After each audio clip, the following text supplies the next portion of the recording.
coming at ya. And we've got a fun beer I've had since 2013. Yeah, a while. But I've never tried, I don't think. I may have tried it at the brewery once. I can't say for sure. I think that's what happened, and then we bought a bottle, and we stuck it away. That's how we do things. So we've had a version of this in a sense. Here it is. It's the Fred from the Wood. This is you can see it on there, to 2013, from Hair of the Dog Brewing out of Portland, Oregon. One of our favorite brewers, right? Yeah.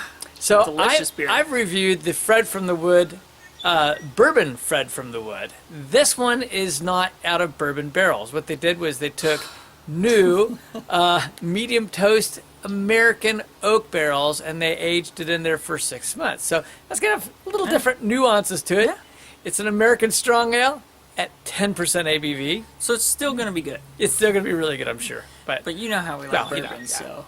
So we'll see. All right, he says we should get the pour. So what the heck? We'll get a pour on one. I'm going to say right now, I can smell it. It smells delicious. I mean, it is 10%, so it should have a good nose to it. So, yep, smelling already. Yeah, you know, whatever. It's murky brown.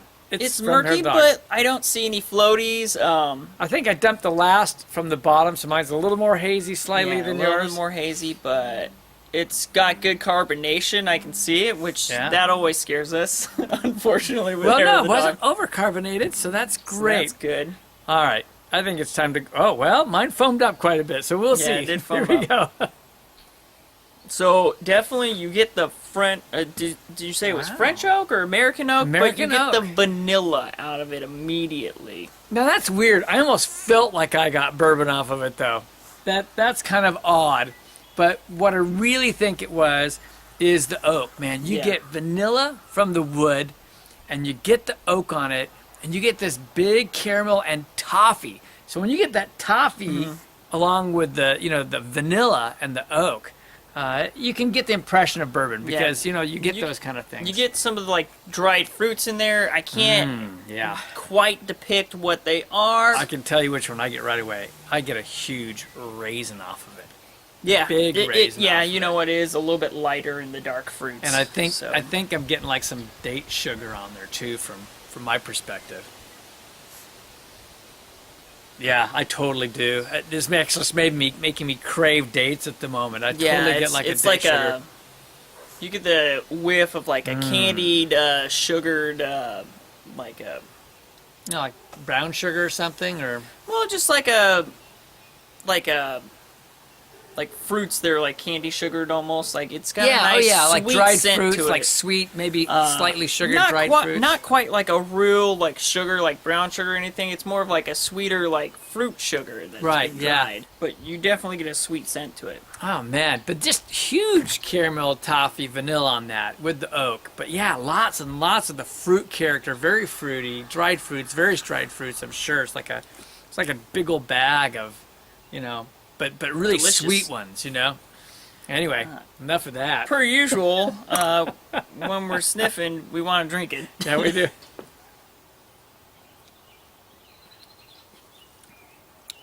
Wow. Didn't have to have the bourbon. It didn't have to have it. Wow. That's good. Wow. That's good. Little slightly high, I think, on the carbonation side. Not surprised at that. It probably could have used less. But the flavors are really... It's everything we just talked about. Yeah. And then intensified.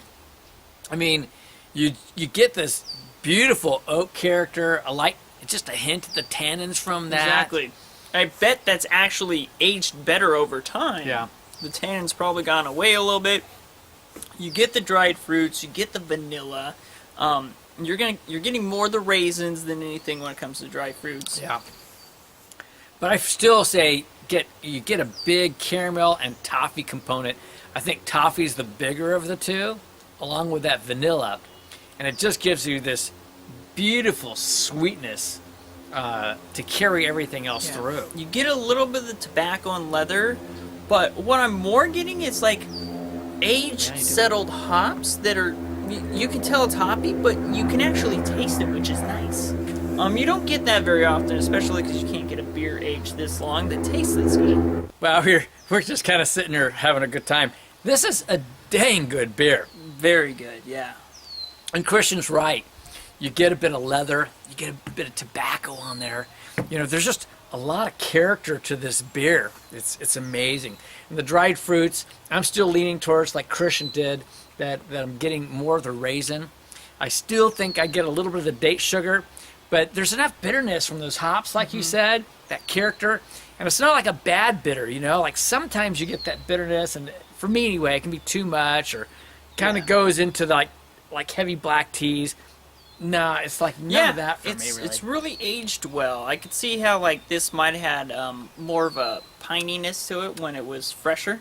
Possibly. I could see the tannins from the oak being higher at some point. Yeah, I don't think there's a lot for us to deliberate on with this beer. So this is an American Strong Ale. It's delicious. Let's come up with some numbers. So for American Strongs, you know, I mean, we are so spoiled. There are some just freaking outrageous beers that come out of Hair of the Dog. And they may have bourbon, they may not. They have all kinds of things they've done with them.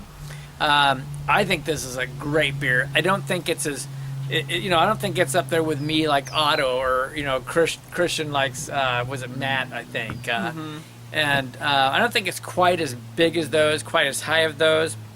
But man, I still think I think it still pushes at that world-class level. It does. So, I don't know. I gotta say, I think I like bourbon a lot. I think, I'm not sure if I'm gonna go 94, 95, but I'm gonna stick it at 95, I think, for American Strong Ale. Yeah, I was really having trouble on debating that one too. Is it world class or not? It's just not quite there. I'm gonna stick with the 95 myself. It's really hard. Like, Dad always has good beers in stock, and then like you pull something out like this, and it always like shocks you how good it is. But at least we can tell like where it ranges now these days. Like we really can like depict that. It's on the top end of excellent, almost world class, but not quite. Right. It's not even like bourbon barrel aged. Like that's good. Right. Overall, I think it has to drop because I always want a little more, you know, to get in that up high scores. But I think it's still a really great beer. I'm still going to put like right at smack at a 93, I think. Well, Dad and I we're in sync on this one. I'm going to give it 93. It's just, it's a great beer. It's still in the excellent category. I'm not going to ever refuse this. I'll probably like take free bottles. No, I'll still pay $10 a bottle for this. We'll see what he's up to. We might crack the bourbon Fred. And then we're like, this is nothing. But no, it's an excellent beer. Like, solid job by Hair of the Dog. So here it is again. You know, they just made a Peach Fred recently. Boy, I wish I had gotten that one. It's the Fred from the Wood, the 2013. This is now the 8th of June in 2017. And it's from Hair of the Dog out of Portland, Oregon. Man, good stuff for these folks. Look for their beers. Oh, sorry. You got to go down to the brewery to get it. Yeah, anyway. For sure. I'm Kevin. I'm Christian. And this is Clement's Homebrew, and we're saying life's too short to drink cheap beer. And we'll see you on the next beer review.